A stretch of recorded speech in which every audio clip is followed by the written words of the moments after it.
Acá está. ¿Ven ahí el...? Estoy compartiendo pantalla. Sí, ahí se ve. Perfecto. Bueno, ese PowerPoint lo tienen ustedes ahí, pero vamos a trabajar hoy con el Power mientras vamos trabajando y voy dando la clase. Lo que vamos a ver hoy, vamos a dividir en dos partes las clases. Hoy vamos a ver, este tema habla de principios y sistemas procesales, ¿sí? No creo que lleguemos hoy a ver todos los temas, por eso lo voy a hacer en dos clases. Bueno, ¿qué entendemos por principios y sistemas procesales? La bibliografía es muy amplia, o sea, está tanto en Palacio, Larasi y demás. Pero yo en este caso, en la clase de hoy, trato de hacer distinguir, digamos, separar lo que hace el tema de principios y los sistemas procesales. ¿Por qué les digo esto? Hay autores, en caso de Palacio, que cuando habla de principios no separa principios y sistemas, directamente enumera ciertos principios, cantidad de principios.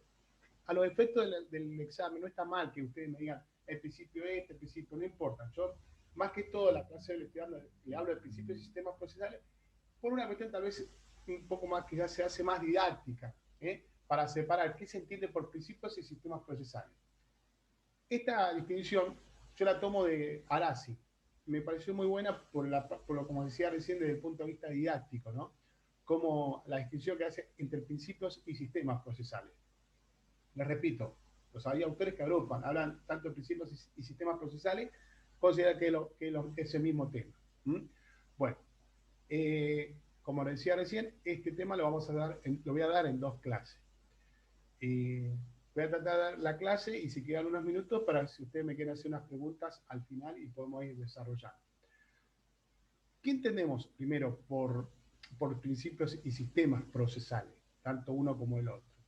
Y acá tengo una definición que yo la estoy compartiendo ahora de Couture, que dice que toda ley procesal, todo texto particular que regula un trámite del proceso, es en primer término el desenvolvimiento de un principio procesal, y ese principio es en sí mismo un partido tomado, una elección entre varios análogos que el legislador hace. ¿Qué significa? Todas las normas procesales no se establecen, digamos, caprichosamente, y son el puro, disculpen, que a veces salta el... Las normas procesales no se establecen caprichosamente ni son el puro resultado de la intención del legislador. Siempre se reflejan ciertas orientaciones para darle, que son de alguna manera son como valiosas y son posibles de algunas conductas que sean generadas por la comunidad. O sea, todo esto responde, cuando el legislador va a establecer una norma de fondo, una norma procesal, no significa que un día se le ocurra, se levante y dice, voy a hacer esta norma porque se me ocurre. No, esto es consecuencia, es justamente de ese desenvolvimiento, ¿no? Para establecer un principio, y esto se va a volcar, por supuesto, en una norma, tanto de fondo, como un concepto jurídico, como una norma mismo del ordenamiento procesal. Y es consecuencia, entonces, todo esto que yo le estoy diciendo responde justamente a muchísimos factores que son desde el punto de vista histórico, políticos, económicos, sociales, que influyen de alguna manera en el derecho sustantivo y, consecuencia, influye también en el proceso. Entonces, para llegar a una norma, uno hace un estudio histórico, conceptual del tema, por qué el legislador llega a esta norma, por qué se desenvuelve una norma, y esto tiene que ver con esos principios, ¿no?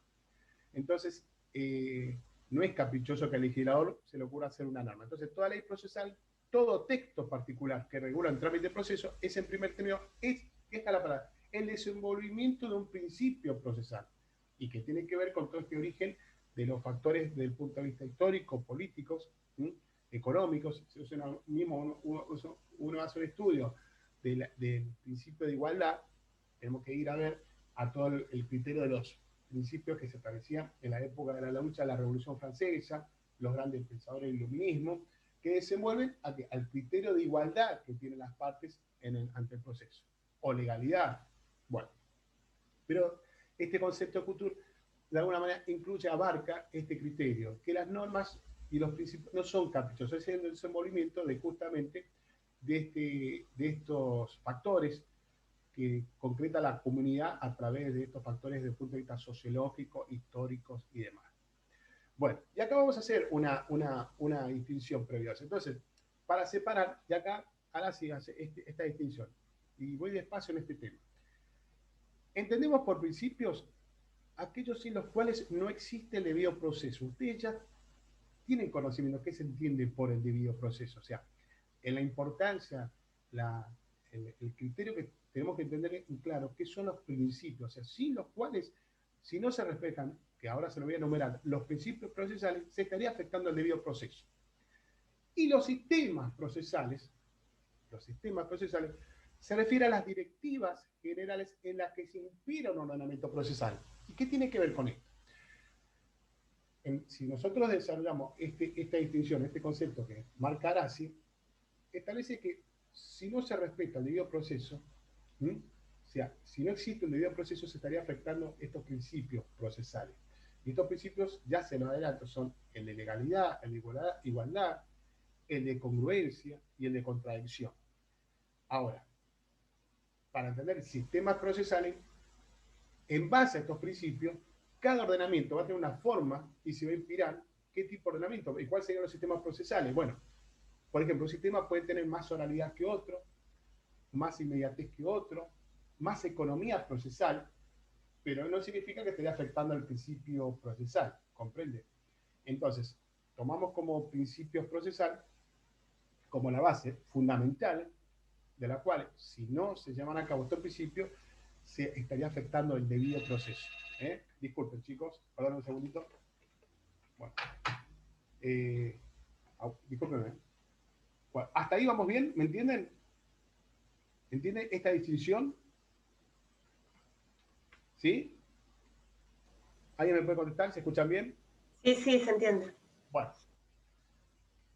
esta distinción de sistemas y principios procesales lo desarrolla justamente Arasi. Palacio, no. Un segundo, por favor. Un segundito, ¿sí? Guarden un segundito. Ya estoy.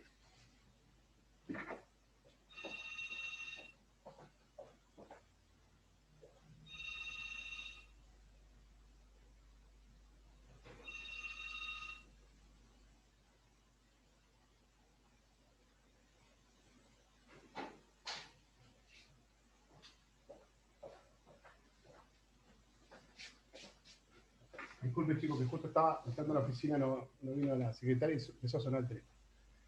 Bueno, seguimos. Seguimos con el power que yo les estoy marcando. Ahora, ¿cuáles son las funciones, tanto de los principios como de los sistemas? Tiene que ver con lo que decía recién. Primero, sirven de base al legislador para la regulación de un procedimiento. Y esta es como le comentaba recién, o sea, el legislador va a tomar de los principios cuando tiene que establecer, tiene que crear una norma y va a tomar todos estos principios para llegar a esa norma. Y de alguna manera, en esta regulación se traducen muchas veces explícitamente, están propiamente en la norma, se abarcan. Y esto, cuando uno ve una norma, dice, bueno, esto tiene que ver con principios, por ejemplo, cuando se establece la igualdad o el beneficio de litigar sin gasto, o la recusación o la excusación, normas procesales o normas de fondo, son consecuencias entonces de este tipo de criterio que toma el legislador y toma estos principios para establecer la regulación de un procedimiento. Puede ser tanto que esté expresa en forma explícita, o en forma implícita. Y ahí de alguna manera, a través de los principios, a través de la norma, se va a establecer el criterio, que la consecuencia en cuanto a la naturaleza de la disponibilidad y la indisponibilidad muchas veces del derecho sustancial. Y esto tiene consecuencias con el ordenamiento procesal. O sea, si nosotros, por ejemplo, se establece donde hay un régimen donde no se admite la existencia de muchos derechos desde el punto de vista privados, donde no se reconoce de alguna manera al individuo, digamos, no se reconoce al individuo como de derecho de dominio, tiene herramienta, entonces estamos viendo que el Estado va a estar autorizado para que va a ser justamente el Estado, va a ser ese titular de tanto de iniciar un proceso o de concluirlo. Entonces, este criterio va a tener un concepto más indisponible y como consecuencia los principios son indisponibles. Entonces, ahí intentemos decir, bueno, por ejemplo, un ordenamiento procesal ruso o polaco, establecemos que su principio tiene una característica más de indisponibilidad. Entonces, la base del legislador en estos sistemas tiene que ver más con lo indisponible, con el sistema inquisitivo, que la disponibilidad. Ojo, del otro lugar, establecemos que cuando un ordenamiento reconoce más en cabeza del individuo una gran masa de derechos, derechos privados, ahí vemos que los principios o el sentido, la esencia de estos principios tiene que ver más con la disponibilidad. Este concepto no es absoluto. ¿Por qué? Porque nosotros tenemos bien que nuestro sistema se establece, el Código Procesal Civil sobre todo, y el sistema civil tiene un criterio de disponibilidad, es disponible, o sea, ustedes ven que hay un mayor, se le reconoce al individuo una gran masa de derechos privados. Pero esto no es absoluto, ¿por qué? Porque en el mismo Código Civil, ya nuestro código, este código nuevo, hay una gran participación del juez, del Estado. Ojo, no significa que el juez tome una participación y tenga en cabeza el Estado y que pueda tener dominio. Hay una gran participación en cuanto a la actividad judicial, el acercamiento del juez para las partes.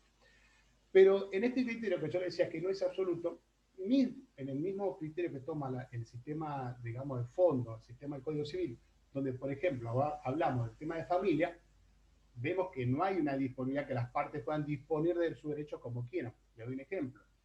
Es el caso, por ejemplo, en un juicio por alimentos, que el padre tiene que pasar una cuota de alimentos a la madre por el hijo menor, no puede decir, bueno, te voy a pasar total como el sistema es disponible, es dispositivo, yo voy a pasar una cuota de 100 pesos por mes. No, entonces, porque justamente estaría afectando el orden público. Entonces vemos de qué manera, dentro del ámbito civil, si hay una disponibilidad, no tiene un carácter absoluto. Hay un punto excepcional, por ejemplo, todo lo que tiene que ver con el tema de familia, ¿sí? O con el tema de los concursos.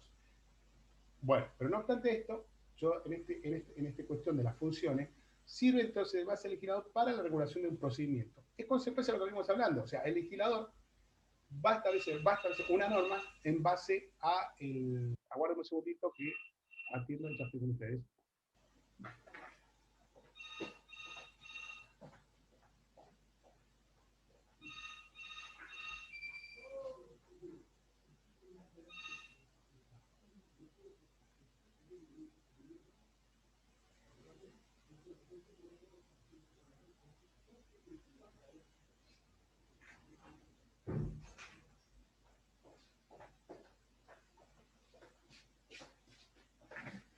Disculpe la interrupción.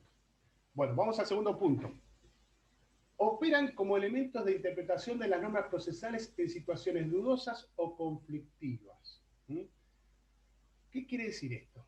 O sea, muchas veces las normas justamente puede establecer o puede marcar de qué manera el juez tiene que dar lugar o no a una resolución o dar un traslado, pero una situación que a veces se pone dudosa, ¿qué hace en este caso, digamos, el sistema judicial o el juez o todo lo que tiene que ver con el aparato jurisdiccional? Va a buscar o va a establecer a través de situaciones análogas o se hace una situación dudosa y va a poner por encima de eso un principio. Es decir, por ejemplo, una norma, una norma que no dice que hay que darle traslado.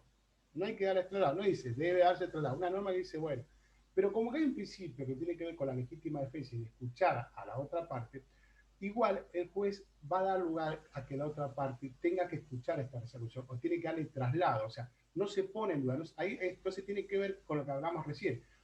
Hay algo que hace base a todo este criterio, que son los principios procesales, son base del sistema jurídico. Entonces, no puede quedar en duda que no se le dé traslado o no se haga escuchar a la otra parte. Entonces, ante una situación, ante un concepto, y que genera una cierta duda, les doy este ejemplo, la interpretación que va a hacer el juez justamente va a correr esa cuestión dudosa y va a dar lugar a darle el traslado a la otra parte. Entonces, se va a tomar de los principios procesales para evitar esta situación dudosa. ¿Sí? ¿Alguna pregunta hasta acá? ¿Alguna pregunta, chicos? No, bueno, perfecto. Punto 3. Gracias. Permiten encarar el estudio histórico y comparativo de distintas legislaciones procesales. Entonces, ya con estos 3 puntos ya tenemos para qué sirve, qué función, para qué sirven los principios de los sistemas procesales. Bueno, está marcado acá, base legislador para generar de regular los procedimientos, interpretaciones de situaciones dudosas y, por otro lado, permiten encarar el estudio histórico comparativo en distintas legislaciones. ¿Cuál sería el ejemplo? Nosotros, eh, cuando uno quiere buscar o establecer o que genera una norma, por ahí puede tomar ciertas funciones o ciertas leyes procesales que son de otros ordenamientos o de que son del pasado. Entonces, sirven como un criterio de comparación. Así, por ejemplo, la influencia, todo el impacto que generó, por ejemplo, el Código de Procedimiento francés de 1806 en muchas legislaciones, en muchos ordenamientos que tienen que ver, por ejemplo, con la inmediación, la publicidad, el criterio de legalidad, de igualdad. Entonces, es decir, si uno, por ejemplo, hace un estudio comparativo, digo, bueno, voy a empezar a estudiar el sistema de la prueba de nuestro ordenamiento procesal. Bueno, ¿de dónde viene el sistema probatorio? ¿Por qué es así?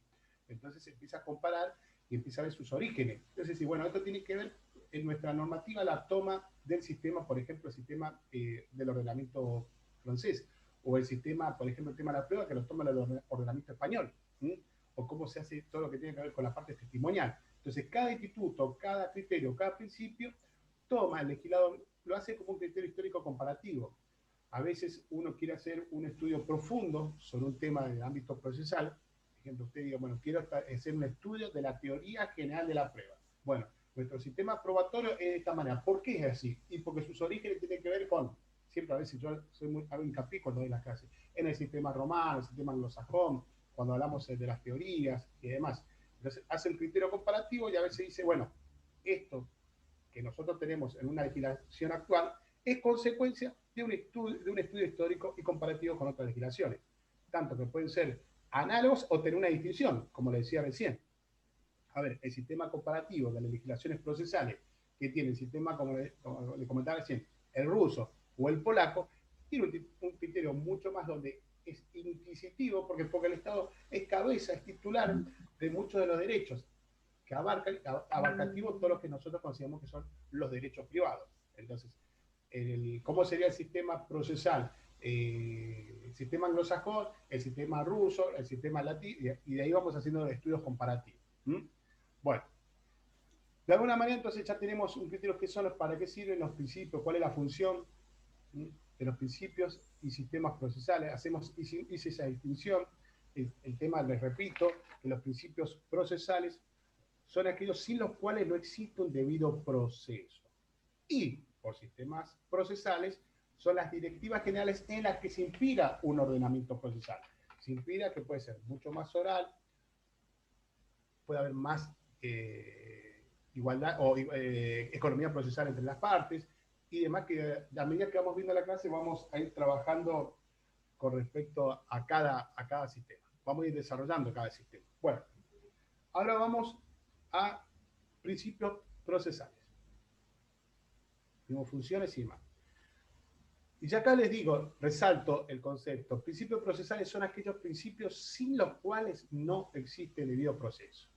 ¿Y cuál es el requisito? ¿Cuáles son los requisitos justamente del principio procesal? Y establece dos requisitos y los resalto. Primer requisito, que el juez que resuelva el conflicto sea imparcial e independiente. Y el segundo, que se asegure ampliamente el derecho de defensa de las partes. Cuando hablamos de este criterio, el juez que resuelve el conflicto sea imparcial e independiente, tanto la Constitución Nacional como las constituciones provinciales ya determinan la forma de nombramiento y remoción de los jueces. Nosotros lo vimos en la primera parte, cuando yo les tomé todo lo que era remoción y nombramiento de los jueces. Y a la vez también establece justamente las garantías que van a preservar esta independencia y que tiene que ver con la inamovilidad, la intangibilidad en cuanto a la remuneración de los jueces. Entonces, que el juez resuelva el conflicto sea imparcial e independiente, perfecto, pero hay un mecanismo por el cual, en caso que afecta la imparcialidad o independencia, tenemos todos los mecanismos para ¿qué? Para la remoción, la destitución de los jueces. Así como se dan las garantías para preservar esa independencia, como dice acá, sea independiente, también por otro lado tenemos todos los mecanismos que en caso de que el juez no sea independiente, en caso de falta de imparcialidad, tener todos los mecanismos para remover a ese juez que no es imparcial o que afecta su independencia. Asimismo, tenemos también, sin llegar a la remoción o del juez o el miembro de cualquier tribunal a las instituciones que tienen que ver con la recusación y excusación de los magistrados, que tiene justamente esa misma finalidad. Es decir, cuando se ve afectada la imparcialidad del magistrado, de alguna manera está los mecanismos para recusarlo, o el mismo juez se debe excusar porque se ve afectado, digamos, en no garantizar la imparcialidad en ese proceso. De alguna manera, esto sería en cuanto al requisito que el juez resuelve el conflicto, sea imparcial e independiente, y tenemos estos mecanismos que son tanto nombramiento y remoción, recusación, excusación y demás. Punto 2. El otro requisito. Que se asegure ampliamente el derecho de defensa de las partes. Y acá tiene que ver con el debido proceso, porque estaría afectando la legitimidad de las partes. ¿Cuáles son estos principios? Y ahora empezamos a enumerar. Los principios son el de igualdad, el de congruencia, de contradicción o bilateralidad. ¿Mm? Sobre la base, justamente, para ahora vemos este criterio entre principios y sistemas, como establece el autor Arasi. Sobre la base de estos principios, igualdad, congruencia, contradicción o bilateralidad, el proceso puede tener diversas formas de sistemas que adopte. Y ahí tiene que ver que sea más oral o escrito, o que pueda tener mayor o menor economía procesal o mayor o menor inmediación, o que sea más dispositivo o que sea más inquisitivo. Pero la forma de esta expresión de sistema tiene que ver primero que para que no se afecte el libre proceso, tiene que la base sobre esta forma la contiene en los principios procesales, que son igualdad, legalidad, o igualdad, perdón, congruencia, contradicción o bilateralidad. ¿Mm?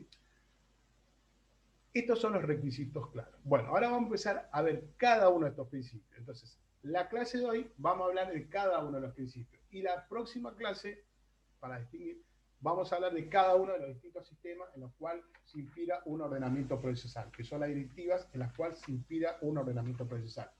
Y como principio, tiene que ver con estas, en las cuales no, estos puntos en los cuales no existe el debido proceso. Si no, se estaría afectando la defensa. Principio de igualdad. Como principio de igualdad, si tenemos que ir a la Constitución, es el artículo 16 de la Constitución. Y la Constitución es clara, dice: la nación argentina no admite prerrogativas de sangre ni de nacimiento, no hay en ellos fueros personales ni título de nobleza.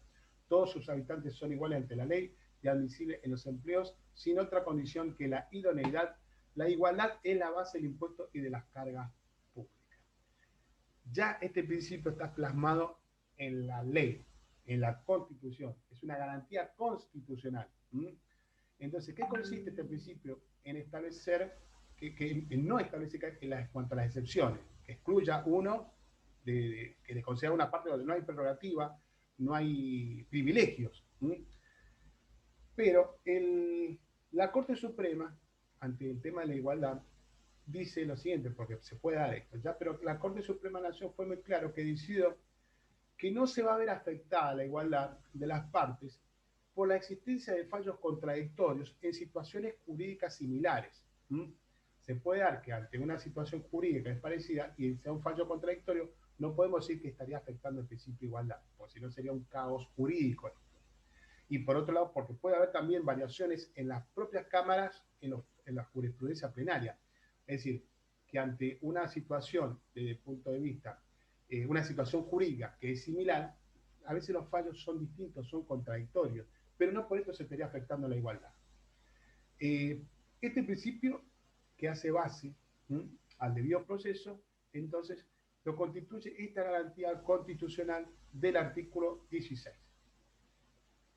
El remedio procesal para establecer esta que tenemos desde el punto de vista del proceso como consecuencia de los principios y el desarrollo del principio procesal, lo tenemos, para dar un ejemplo, en el beneficio de litigar sin gasto. Es un ejemplo muy claro del artículo de nuestro ordenamiento procesal, donde de alguna manera pone en pie de igualdad o pone en paridad de condiciones en un caso de una persona que no pueda tener medios económicos para acceder a la justicia. Entonces, el ordenamiento procesal le permite a la parte, aquellos que son carentes de recursos, que se vean afectados por no tener los bienes suficientes, de ponerlo en pie de igualdad en una paridad de condiciones y pueda estar en juicio. Entonces eso es lo que se llama el beneficio de litigar sin gasto, ¿sí? O tener las asesorías de pobreza ausente o el instituto de la parte de colegio de abogados que permite a aquellos que están carentes de recursos, que no pueden iniciar o están en un proceso o iniciar un proceso, les permite tener este beneficio de litigar sin gastos, eximirse del pago de los gastos al inicio del proceso. Después van a ver bien qué es el instituto del beneficio de litigar sin gastos.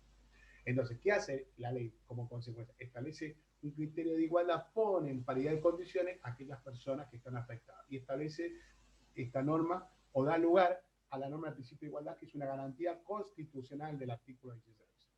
Bueno, el otro principio, el principio de congruencia.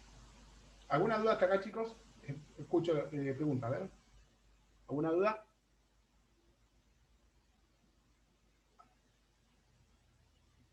¿Alguien que quiera No, preguntar? No, profe, vamos bien. Bueno, ¿te escuchan bien? Sí, sí.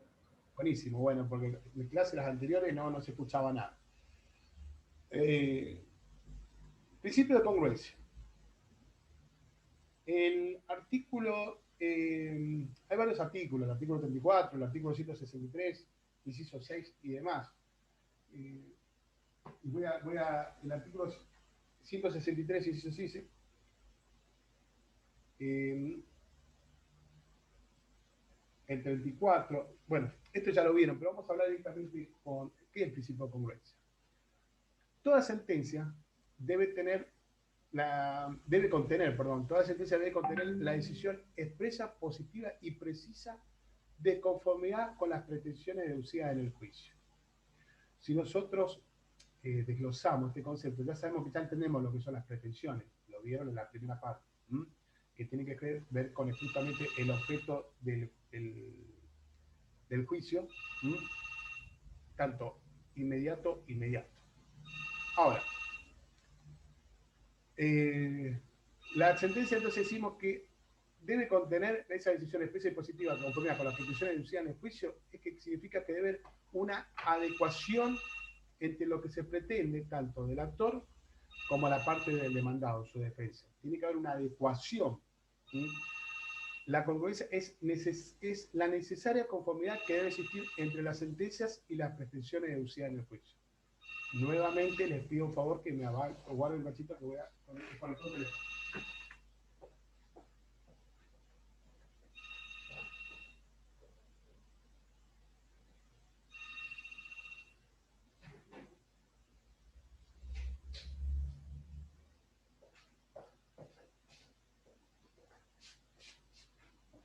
Disculpen, chicos. Acá estamos. Profe, Sí, ¿puede repetir la definición? cómo no, arranco. Lo del principio de congruencia. ¿Me decís el principio de congruencia? Sí, del principio de Bien. congruencia. Bueno, para que ustedes tengan congruencia, es decir, el juez tiene que ser, digamos, sobre la resolución, tiene que ser congruente con las pretensiones de las partes, tanto de la parte actora como de la defensa. O sea, la sentencia debe contener la decisión expresa y positiva y precisa de conformidad con las pretensiones deducidas en el juicio. O sea, la resolución tiene que haber una adecuación con lo que piden las partes. Después, para que ustedes entiendan, si uno inicia una demanda, por ejemplo, por alimentos, el juez no puede ir más allá de lo que diga sea alimento y diga, bueno, ya que estoy, voy a dar una resolución, aunque no lo pida la parte, de tenencia o régimen de visita. Ahí después habría la incongruencia. Nosotros tenemos un principio que es muy claro, que el famoso principio de iuria no discuria. El juez conoce el derecho, pero que pone el límite de alguna manera a ese principio, porque el juez conoce el derecho, no porque el juez conozca el derecho, va a decir, ya como conozco el derecho, voy a hablar en la sentencia como se me ocurre, voy a llevar hasta donde yo quiera. Tiene el límite a ese principio de iuria no discuria, que el juez conoce del derecho, el principio de congruencia. Así, señor juez, está bien, usted tiene que ser congruente con las pretensiones de las partes, tanto de la parte actora en su reclamo como de la parte demandada en su defensa. Entonces, ¿qué establece la sentencia? Que la sentencia debe ser congruente, y esto lo establece el mismo código, en forma expresa, ya lo establece al decir que la sentencia debe contener la decisión expresa, positiva y precisa de conformidad con las pretensiones deducidas en el juicio. Entonces, acá ya en forma implícita ya establece el criterio de congruencia. Vamos para atrás. Se pone dudosa esta situación y ante una duda voy al principio. Entonces, el principio que dice que el juez, por más que acá no habla de congruencia, pero se entiende que estamos hablando de congruencia, como implícita. Y si nos genera una situación dudosa, esta normativa, la sentencia debe tener la decisión expresa, positiva y precisa de conformidad con las pretensiones deducidas en el juicio. ¿Qué más? El artículo, si hay ya una expresión propia de congruencia, vamos al artículo 30 y ya les digo.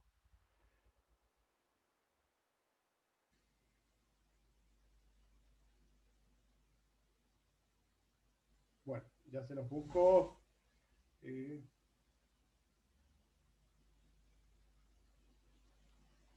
34, que le esperé que ya estoy buscando el término, ya lo voy a encontrar. Espera, bueno, ya, aguarden ese minuto.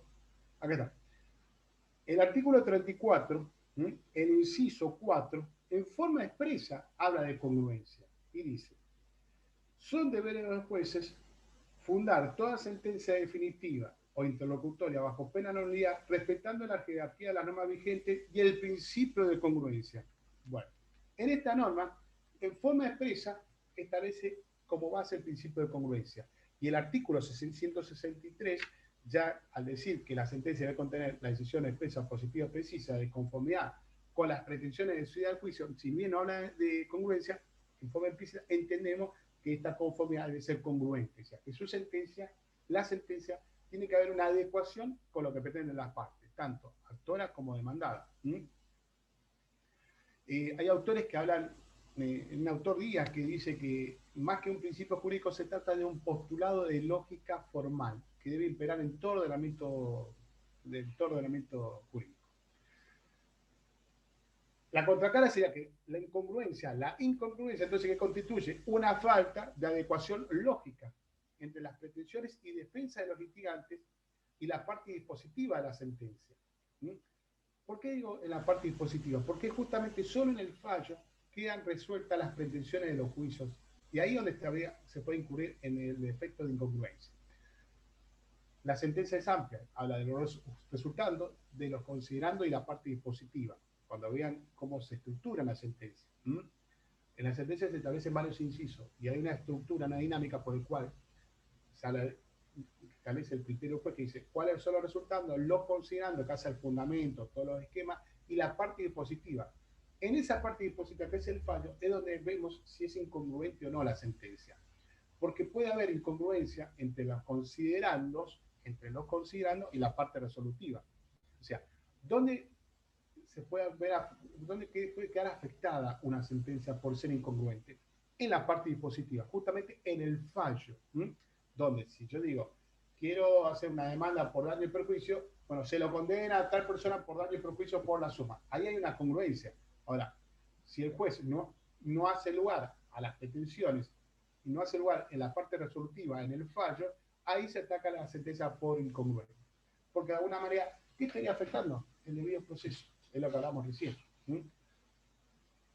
¿Quedó claro entonces el principio de congruencia? No sé quién me preguntó, una de las alumnas, o les repito. ¿Sí? Bueno, principio de contradicción o llamado bilateralidad. También tiene que ver con las normas, con las garantías constitucionales. El principio de contradicción o llamado bilateralidad. ¿Qué exige este principio? Exige que las partes sean oídas antes que el juez dicte una resolución. Vamos para atrás. ¿Se acuerdan cuando yo le dije que las funciones para qué servían? Que ante situaciones dudosas, igual el juez iba a abarcar a los principios procesales. Si hay una situación dudosa que no dice que hay que darle traslado, el juez igual le va a dar traslado, porque tiene que ver con este principio, porque si no se estaría afectando el debido proceso, la defensa en juicio, el derecho de defensa en juicio. Entonces, antes que se dicte una resolución, antes que el juez llegue a la resolución, tiene que darle lugar, tiene que darle a hacer conocer, tiene que escuchar a la otra parte. Y esto lo establece justamente el artículo 18 de la Constitución. Esto responde a una exigencia constitucional y está dirigida a asegurar la inviolabilidad de la defensa de las personas y de sus derechos. ¿Mm? Entonces, se debe escuchar, se debe oír a la otra parte. ¿Mm? ¿Y de qué manera se le va a correr el traslado? Se le hace escuchar a la otra parte a través de todos estos actos procesales que tienen que ver con las notificaciones, los traslados, las vistas, ¿sí? Las cédulas, de qué manera, bueno, si uno inicia una demanda, tengo que darle lugar y que la otra parte se pueda contestar, tengo que escuchar. Ahora, cuando nosotros veíamos el sistema, la naturaleza jurídica del proceso, ¿se acuerdan cuando hablamos de esto?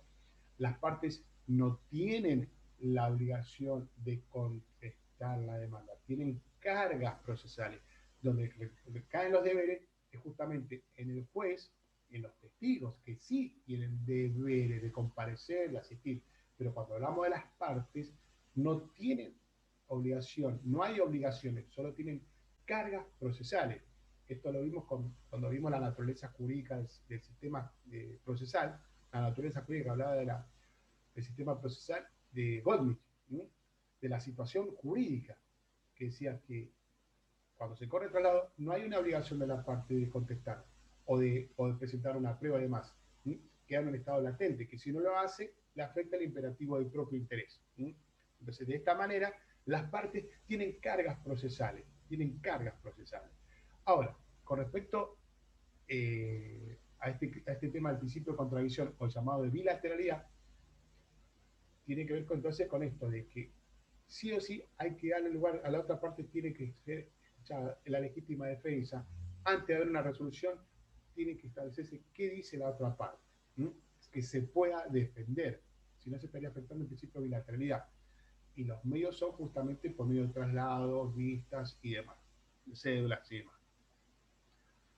Si nosotros hacemos un estudio comparativo, como decíamos, de los principios y los sistemas, del desarrollo del ordenamiento procesal, vemos que en el viejo periodo del proceso romano, donde el criterio del proceso, ¿se acuerdan cuando hablamos que era un concepto de contrato, donde había un contrato? Es decir, que no se podía llegar a la sentencia si la otra parte no contestaba, pues estaría afectando ese contrato. Había una obligación contractual. Con la evolución de la naturaleza jurídica del desarrollo del proceso, que nosotros vimos la teoría del contrato, el cuasi-contrato, la relación jurídica de Bullock, después hablamos de la situación jurídica de Goldmich, de Wass, de la institución, destacamos la naturaleza jurídica de Goldmich, que establece la teoría de la situación jurídica donde las partes tienen cargas procesales. Pero hay un deber de darle traslado, que la otra parte se escuche. Ahora, que conteste o no es una carga. Puede o no contestar, le afecta al imperativo propio interés. Pero lo que no se puede dejar, no se puede afectar acá o dejar de lado es correrle el traslado a la otra parte. Porque si no, se estaría afectando este principio de contradicción o bilateralidad que es propio de la garantía constitucional del artículo 18 de la Constitución. Bien.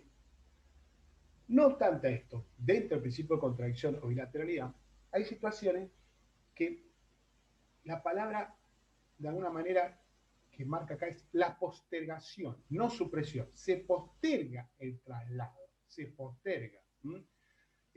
Como una suerte, sí, de excepción ante ciertas resoluciones judiciales, se acepta en forma temporal que se postergue darle traslado.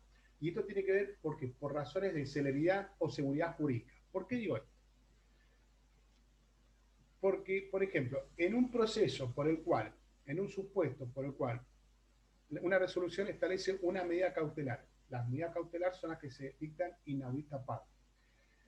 Es decir, ¿qué significa esto? Que se da la resolución sin previa comunicación a la otra parte. Y este es el caso, por ejemplo, cuando se traba un embargo. Imagínense que uno traba un embargo, hace un juicio, Juan demanda a Pedro por un juicio de daño y perjuicio por la suma de 100.000 pesos. Y sabe que Pedro tiene una cantidad de bienes que puede responder. Si yo le hago traslado de la demanda y no le trago un embargo, ¿qué va a hacer Pedro? Vende todos los bienes, enajena todo y me quedé sin dinero. O sea, voy a lograr la pretensión desde el punto de vista del objeto inmediato, pero el objeto inmediato, que era el dinero, lamentablemente no lo voy a obtener. ¿Por qué? Porque el demandado le llegó la demanda, dijo, buenísimo, me llega la demanda, listo. Como no me hicieron, no me metieron, no me afectaron, no me trabaron un embargo, yo me voy a enajenar todos los bienes, vendo todos los bienes y se terminó, listo. Entonces, de esta manera, ¿qué hace esta resolución? Porque habla de una suerte de postergación. Bueno, al iniciar la demanda, previo a darle traslado, le pide al juez, señor juez, en razón de que el otro puede enajenar sus bienes, previo a darle traslado, solicito que se trae embargo sobre la lancha o la casa que tiene en Cariló y demás. El juez resuelve esa medida cautelar, ¿sí? Y directamente se manda un oficio, se traba el embargo. La otra parte no se enteró todavía, no se enteró que le embargaron, no se enteró. Pero el actor embarga, le llega la demanda y dice, buenísimo, y se le va a notificar, se le llega la demanda, va a tener que contestar y va a ver, se va a enterar que sus bienes son embargados, están embargados, perdón. Entonces, uno se va a asegurar, por eso tiene que ver con la seguridad jurídica, que hay ciertas resoluciones, como en este caso, el ejemplo que estoy dando, de un embargo o medidas cautelares, que en estas resoluciones se posterga la notificación. Es decir, una vez que la parte actora le embarga el bien, luego sí tiene que notificarle, señor, usted se le hace saber que sus bienes están embargados por este juicio y por este juicio. ¿Comprenden? Desde el punto de vista procesal, no estaría afectando la legítima defensa. En este caso no se estaría afectando el principio de contradicción o bilateralidad. ¿Por qué? Porque no hay una supresión, hay una postergación de decir, yo no afecto a la legítima defensa, trago el embargo, me aseguro y después, o sea, te mando la demanda y luego te notifico que te embargué los bienes. Porque si no estaríamos con un montón de demandas, sentencias, que sin sentido, o sea, porque le llega la demanda y la otra parte dice muchas gracias y enajeno los bienes. A ver, ¿quedó claro este punto? ¿Alguna duda con respecto a las medidas cautelares? Escucho. ¿Alguna duda, chicos? No, profe, quedó claro. Buenísimo. Bien, excelente, muchas gracias.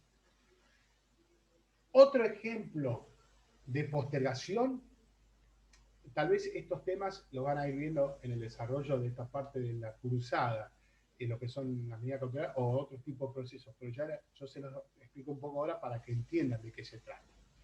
Los procesos ejecutivos, por ejemplo, es otro caso, donde en ciertos tipos de procesos el ejecutado puede oponer el proceso provisiones nada más vinculadas con la cláusula del título. Por ejemplo, en un juicio por un pagar un cheque, no se discute la causa de la obligación. Yo no puedo, entonces, ¿qué pasa? En ese caso se posterga de lo que quiera defenderse de alguna manera. El ejecutado va a tener que iniciar un proceso ordinario posterior, porque en ciertos procesos ejecutivos que tienen que ver con la celeridad del proceso, ejemplo, como le dije recién, el caso del título ejecutivo, no se discute el motivo de la causa de obligación. Directamente, la única forma que tiene el demandado es de oponer excepciones. Es decir, si pagó, no pagó, si prescribió, nada más. Pero no puede decir, no, no te pago, pagaré porque vos no el día que me dijiste que me iba a traer la mercadería, me la trajiste o en mal estado o en destiempo. No, eso, en ese caso, se posterga este criterio de bilateral de contradicción y en esta defensa el demandado, el ejecutado, va a tener que iniciar un juicio ordinario posterior, porque en el proceso ejecutivo tiene que ver con la celeridad del proceso. Y en este caso va a haber una postergación de la defensa que quiera hacer el ejecutado, cuando estamos hablando de estos tipos de procesos que son procesos ejecutivos. Son los procesos que tienen cierta celeridad y que tienen que ver con los títulos ejecutivos, por el ejemplo, donde no se discute, no se habla del fondo, el por qué. Directamente tengo un límite que en la ley establece el ordenamiento procesal de poder oponer excepciones ante estos reclamos, que puede ser quita, pago parcial, prescripción y demás. En cuanto al fondo, el motivo de la causa de la obligación, el ejecutado va a tener que iniciar un juicio ordinario posterior. Entonces, ¿qué pasó? Se postergó este conflicto por el cual las partes habían llegado al proceso. ¿Bien? Bueno. Acá, de alguna manera, haciendo un repaso para atrás, vimos el concepto que se entiende por principios procesales, para qué sirven las funciones, el legislador, interpretación de las normas procesales, situaciones dudosas. Pudimos ver ante una situación dudosa, sobre todo en el criterio de bilateralidad o contradicción, el juez tiene que darle el traslado, el tema de encargar estudios históricos comparativos, cuál es bien el concepto de principios procesales que estaría afectando al debido proceso y el requisito que tiene que ver con los principios procesales. cuál es la función justamente del juez que resuelve el conflicto, de qué manera imparcial e independiente, y cuáles serían todos los mecanismos, elementos para cuando se ve afectado la imparcialidad e independencia que les dije recién, recusación, remoción y demás. Como que justamente que se asegure ampliamente el derecho de defensa. Entonces, en este caso, los principios procesales hacen de base para la legítima defensa, para el debido proceso, perdón, y son el principio de congruencia, bilateralidad y contradicción o bilateralidad. El tema de la postergación viene a ser la excepción, como ejemplo, a la forma de darle traslado. Hay una postergación, no una supresión. Posterga el traslado a la otra parte. Y tiene que ver, como le dije recién, con las medidas cautelares o el otro ejemplo, los procesos llamados procesos ejecutivos. Bueno, vamos a arrancar y después vamos a seguir la próxima clase con los sistemas procesales. Al comienzo de la clase hice una distinción, esta distinción es consecuencia del autor Arasi, que decía al comienzo que Palacio habla directamente, dice tanto sistemas como principio, establece todo como principio, no hace una distinción entre sistemas procesales y principios procesales. Directamente él habla de principio de legalidad, de congruencia, principio de positivo, principio de legalidad. Yo hice esta distinción porque me pareció buena y didáctica, pero está bien, si ustedes contestan todo como principio, está perfecto. Pero este autor dice que los sistemas procesales son las directivas generales en las que se inspira el ordenamiento procesal. Y esto tiene que ver, donde un sistema puede haber, no se debe afectar el principio procesal, como lo decía, porque se estaría afectando el debido proceso. No se puede menoscabar la igualdad, la contradicción y la congruencia. Lo que sí puede haber una forma más o menos de ciertos sistemas procesales, que puede ser más orales o menos orales, más economía, menos o más inquisitivo y demás. Los sistemas procesales, vamos a hablar de ciertos sistemas, pueden ser muchos, ¿no? A ver, no son taxativos. Pueden haber más o menos. Hicimos acá les bajé una en el PowerPoint, ciertos sistemas relevantes, que habla la mayoría de los autores. Pero el primero que es importante justamente, que tiene que ver con lo que estamos estudiando, la disponibilidad, el sistema civil, es el sistema dispositivo. ¿Y qué dice? En virtud del cual se confía a las partes la iniciación y desarrollo del proceso, la delimitación del contenido de la tutela y la aportación de los hechos y de las pruebas que constituirán el fundamento de la sentencia. Repito, ustedes lo leen conmigo, ¿no? Sistema dispositivo en virtud del cual se confía a las partes la iniciación y desarrollo del proceso, la delimitación del contenido de la tutela y la aportación de los hechos y de las pruebas que constituirán el fundamento de la sentencia. Como reglas básicas, justamente, ahí están enumeradas, demanda privada, aportación de los hechos de las partes, aportación de las pruebas por las partes, impulso de parte, disposición privada del proceso. La contracara, por supuesto, de esto sería el sistema inquisitivo, que justamente deriva del carácter indisponible de los derechos que constituyen el objeto del proceso. Y es Profe, o sea, ¿está vinculado con el derecho que tienen las partes de iniciar el proceso? el sistema dispositivo, exactamente. Ah, Exactamente. Nuestro sistema, cuando hablamos del Código Procesal Civil y Comercial, es dispositivo, es consecuencia del sistema de fondo, dispositivo. Ojo, si bien yo le dije que en este Código Civil hay una participación o una presencia, hay una más presencia del juez, hay una evolución en el sentido donde el juez, yo diría que tiene mucho procedimiento el Código Civil, pero el sistema es dispositivo. Las partes disponen, la regla básica hace que las partes, la regla básica del sistema dispositivo es que la demanda es privada, que no puede haber una demanda, no hay de oficio, la parte quien inicia la demanda.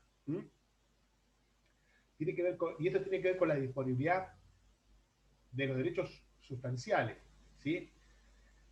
Es decir, ¿cuándo es disponible? Cuando el titular puede decidir libremente sobre él, puede disponer prácticamente de la forma de iniciar el proceso. Entonces, se confía justamente en el desarrollo de las partes de la iniciación, ¿ves? Que dice, si la iniciación, si ya hablamos de iniciación del proceso a las partes, porque es sistema dispositivo, distinto al sistema inquisitivo, donde deriva el carácter indisponible en los derechos. El famoso sistema, por ejemplo, ruso, polaco y demás, o el sistema inquisitivo que tiene que ver en nuestro sistema, el sistema penal, donde no se confía a las partes el inicio del proceso. Hay una consecuencia del predominio de interés público por oposición al privado. Acá en el sistema inquisitivo hay amplísimos poderes que el juez permite iniciar de oficio el proceso, supera el marco de los pedidos por las partes en cuanto a los hechos y ordenar las pruebas. Los titulares del derecho o intereses discutidos no son las partes, sino la comunidad representada en los órganos judiciales. Cuando en estas reglas básicas del sistema dispositivo, si bien esto es consecuencia de la disponibilidad que tienen las partes en el sistema, en el derecho de fondo, donde se le confía a las partes, si hay alguien que compra, vende, o sea, uno puede decidir, toma, las partes tienen el poder de decisión. Un ejemplo, una persona que quiere vender su propiedad tiene disponibilidad. Ahora, hay excepciones al sistema dispositivo. ¿Por qué? Porque dentro del ámbito del sistema civil, por ejemplo, hay cuestiones que son indisponibles, que tienen que ver con el tema, por ejemplo, el ámbito del derecho a familia, o el tema, uno no puede disponer del nombre o no puede disponer del tema de lo que hablamos recién, de la afiliación o el estado civil de las personas. Es decir, sí o sí se le tiene que dar lugar al Estado. Entonces, hay ciertas excepciones dentro de lo disponible, dentro del ámbito civil, y sobre todo en el tema que tiene que ver con el derecho a familia, que hay una indisponibilidad de los derechos. Ahí el Estado porque estaría afectando el orden público. Pero en cuanto al inicio de la demanda, de esas reglas básicas, la demanda es privada, es decir, se le confía a la parte el inicio de la demanda. La iniciativa la tiene la parte y no el juez, no es de oficio que se va a iniciar una demanda. Entonces, eso tiene que ser con la primera regla básica. Después, en cuanto a la forma de esta demanda privada, si bien se le inicia a las partes, puede haber una suerte de, que no hay indisponibilidad, sino hay una cuestión de que el juez de oficio, que nosotros ya lo vimos, puede establecer ciertos puntos que tienen que ver con la constitución válida del proceso o con los requisitos de la acción. O sea, de oficio el juez puede controlar que se cumplan ciertos elementos que son los requisitos de la acción o los llamados presupuestos procesales, como por ejemplo el tema de la litipendencia, si falta de personería, la cosa jugada o la legitimación manifiesta. Entonces, en este caso, se le da lugar al juez, más allá de que el sistema sea dispositivo, pero en este punto, al inicio de la demanda, el juez tiene una situación de oficio, donde de alguna manera va a ver si se cumplen los requisitos propios o los presupuestos procesales o los requisitos de la acción, pero no estaría afectando acá la iniciativa de la demanda privada. Siempre el juez, siempre las partes inician la demanda, no es de oficio. El otro punto acá es la aportación de los hechos por las partes. Incumbe a la parte la carga de suministrar los hechos en que funde las pretensiones y defensas. El juez debe considerar para su decisión aquellos expresamente admitidos por ella, así como la prohibición de tomar en cuenta los hechos no afirmados. El juez no investiga acá los hechos.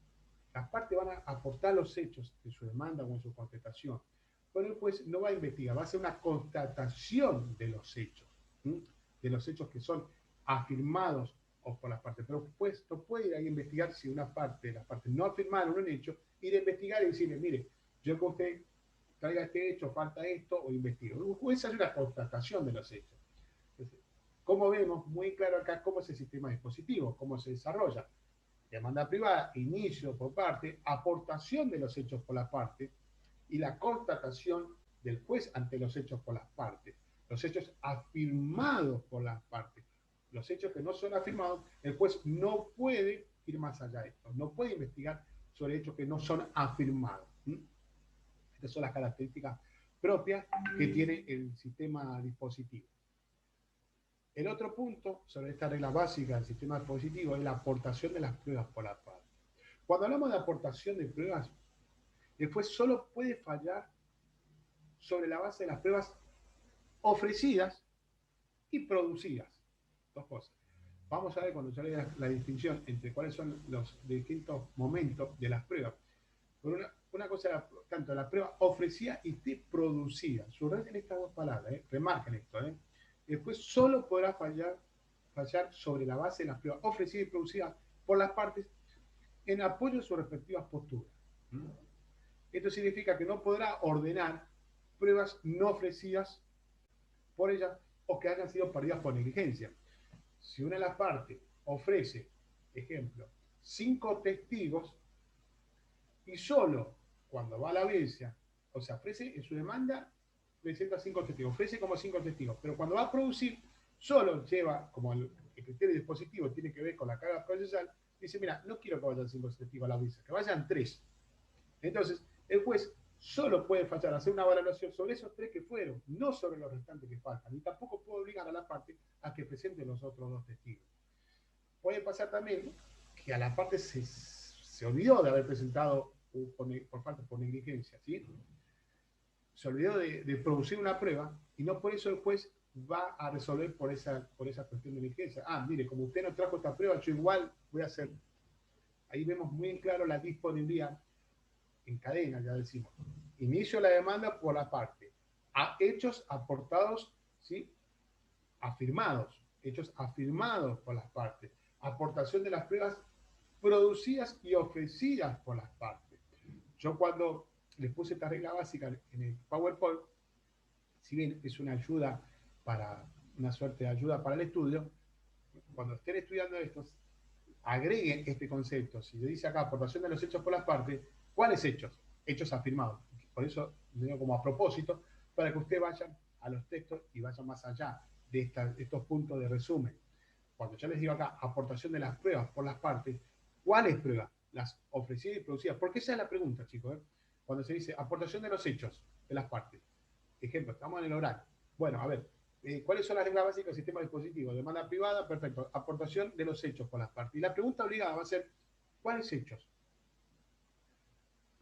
Son los hechos afirmados. Yo se le pregunta, aportación de las pruebas por las partes, me dice. Sí, está perfecto. Pero la pregunta obligada viene a decir, ¿cuáles pruebas? Todas las pruebas, las ofrecidas y las producidas. ¿Y qué pasa si, en este caso, como le ejemplo, ofrezco 5 testigos, pero van 2? El juez tiene que ir a valorar lo que no fue, o tiene que ir a investigar. No. Impulso de parte. El otra regla básica. Esta regla no tiene, esta regla tiene, digamos, no tiene que ver con un carácter absoluto. ¿Por qué? Lo que sí es absoluto es la demanda privada, que sí es absoluto que la iniciativa es privada. Quien inicia para la característica propia del sistema dispositivo, el que inicia la demanda es la parte. Pero este impulso de parte no tiene carácter absoluto y ha tenido una suerte de dilema entre la doctrina. Porque de alguna manera, si bien las partes están sujetas o tienen la carga de impulsar el procedimiento, ¿sí? De llevar cada paso, contestar, aportar los hechos, las pruebas, el juez puede ordenar de oficio ciertas medidas necesarias tendientes a evitar que se paralice el proceso. O sea, ante vencido un plazo, el juez puede establecer, y esto tiene que ver con las facultades que tiene el juez, que la normativa que tiene el artículo 36, de establecer ciertas medidas para evitar que se paralice, por ejemplo, que se aclare algún punto o llamar a un perito, y esto ha tenido una suerte o una situación muy importante en estos últimos tiempos, no solo en el Código Civil, sino la participación, la presencia del juez ante las partes, ante la audiencia, la famosa justicia 2020, o sea, el acercamiento que tiene el juez al proceso para establecer una celeridad del proceso. Por eso digo que no tiene un carácter tan absoluto el sistema dispositivo. O sea, se entiende, se pone muy en claro que las partes, de alguna manera, tienen la carga de impulsar el proceso. Porque si no, el proceso quedaría eterno. Pero el juez puede ordenar de oficio ciertas medidas necesarias para la celeridad del proceso. Aclarar, siempre y cuando no afecte lo esencial del proceso, que no afecte lo que tiene que ver con la pretensión del objeto, con lo esencial. Esto, no obstante, la legislación actual, digamos, establece que, como le decía, no es un deber del juez. No es un deber del juez de impulsar, es una facultad. Ahora, si en este caso, durante el curso perime o caduca, ese se extingue la parte de impulso por parte de las partes, caduca, digamos, el proceso. La mayoría de la doctrina, chicos, la mayoría de la doctrina propicia, digamos, la derogación de las normas de cuanto a la caducidad de instancia. O sea, trata de llevar a cabo que sea un deber el impulso al procesal. Porque como para mucha de la doctrina, la opinión de la doctrina, queda en un estado digamos, de latente, es decir, o se avanza o no se avanza el proceso. La doctrina trata de impulsar la situación de que el propio juez, justamente impulsa, tenga un deber de establecer todas las medidas para que el proceso avance, ¿sí? Pero la legislación dice que no es un deber, es una facultad del juez de impulsar el proceso. Bien, y por último, disposición privada del proceso. La disposición privada se inicia como consecuencia propiamente de la promoción de la demanda. Las partes pueden incluir por propia decisión, pueden concluir por propia decisión, las partes hasta un dictamen de la sentencia definitiva que digan, desistimos, nos allanamos, hacemos la transacción. O sea, durante el proceso, la forma normal de terminación del proceso es la sentencia. La forma anormal sería a través del desistimiento o la transacción o que la parte se allane. O sea, se les permite la parte de disponer en forma privada, así como si pudieron vender o pudieron iniciar un proceso, disculpen, inician un proceso por una ejecución, durante el proceso decir, bueno, mira, hacemos una transacción o pagame menos, o no, desisto del proceso o del procedimiento, te perdono, o modificar durante el transcurso del proceso lo que hace a la pretensión. Durante el proceso de forma privada, las partes pueden disponer del proceso, ¿sí? Pueden disponer, que son los modos anormales de terminación del proceso.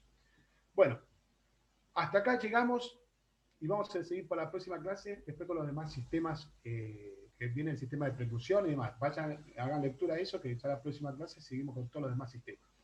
¿Alguna duda, chicos, hasta acá? ¿Pudieron escuchar bien? Sí, gracias, profe. ¿Sí? ¿Bien? Sí, todo bien. Bueno, excelente. Si cualquier cosa, me mandan un mensajito ahí por el campus. Pero escuchas, ¿alguien que quiera hacer alguna pregunta con respecto al tema? Lo escucho. Doctor, Sí. ¿cuándo es la próxima clase con usted? No, espera, no, ya te digo. No, lo tenía agendado, perdóname, te puedo decir cualquier. Disculpa, pero ya lo voy a publicar, perdóname. Lo tenía agendado, pero no. Lo hablé con la. Perfecto, gracias. Disculpame, pero te voy a No, demorar. no pasa nada, no pasa nada. Bueno, pero ¿qué dudas tiene con respecto acá? Al tema de este principios y sistemas procesales. ¿Qué dudas tiene? Profe, una pregunta. Decime. Respecto a las cautelares, ¿se presentan, o sea, así naturalmente ante un juicio ejecutivo para cobrar algo? ¿Requiere algún requisito? Porque no es una medida muy gravosa respecto a la otra parte. El requisito, justamente, muy buena tu pregunta. Lo que pasa es que esto es un tema para hablar sobre medidas cautelares. Maximiliano, ¿verdad?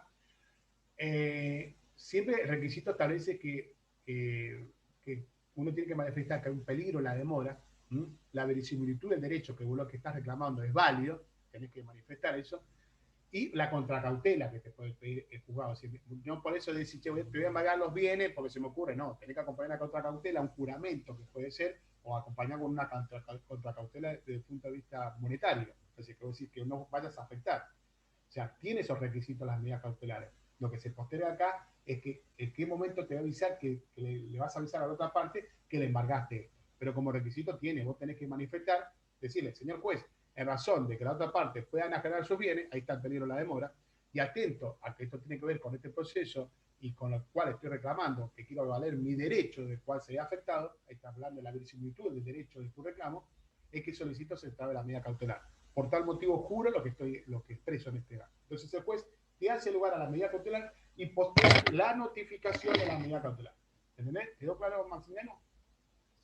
Sí, profe, era por eso, porque, o sea, me parecía muy alevoso que me puedan embargar bienes para pagar, no sé, daño y perjuicio cuando tenés una conducta. O sea que no. Vos lo hacés porque tenés miedo que la otra parte se enajene, porque llega la demanda, le hiciste traslado, cumpliste vos con el tema de la legítima defensa y dices, bueno, muchas gracias, y cuando le llegó la demanda, el otro enajenó todos los bienes. ¿Y después cómo haces?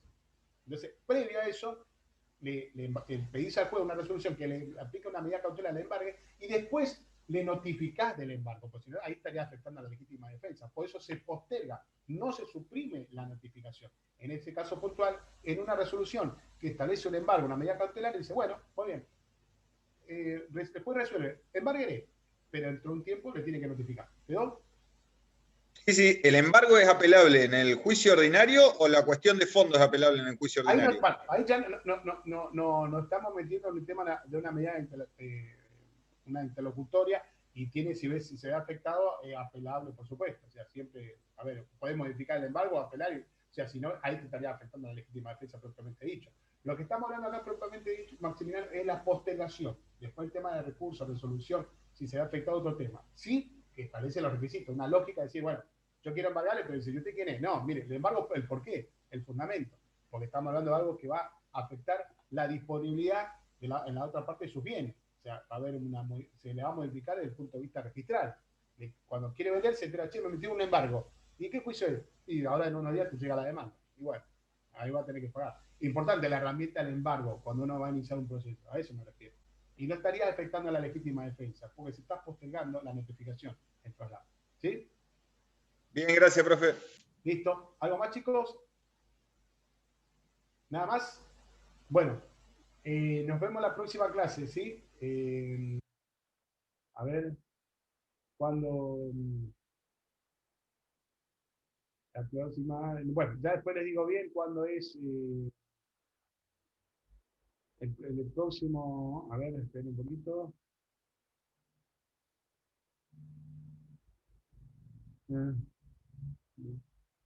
Bueno, listo. No hay preguntas. Bueno, quedamos entonces para la próxima clase y seguimos con los sistemas procesales. Vayan estudiando con esta guía que tiene de PowerPoint, pero vayan, chicos, por favor, los textos. Cada tema que vamos viendo. ¿Ok? Les mando un abrazo. Que tengan lindo día. Gracias, Ahora. profe. Hasta luego. Gracias, Chao, profe. chao, chao, hasta luego. Chao, chicos. Chao, gracias igualmente. Chao, chao.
Sí.